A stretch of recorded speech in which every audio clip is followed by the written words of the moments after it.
விட்டா நம்ம குறை தீரும். அம்மனுக்கு விரதம் ஆதி முதல் இன்று வரை வழக்கம். அம்மனுக்கு விரதம் ஆதி முதல் இன்று வரை வழக்கம். சமயபுரத்தில் நம்மை வாழ வைக்க மாறியும் விரதம் கொண்டாளே மாறி அம்மன் அலங்காரம் தினம் தினம் காண வரம் வேணும். அம்மன் அலங்காரம் கண்டு விட்டா நம்ம குறை தீரும்.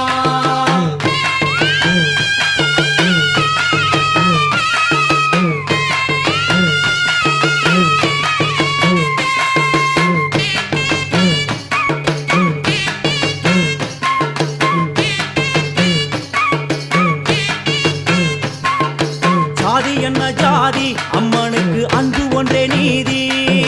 ஜாதி என்ன ஜாதி அம்மனுக்கு அன்பு ஒன்றே நீதி. பெரிய பாளையத்தில் வந்து பாருங்கம்மா இந்த செய்தி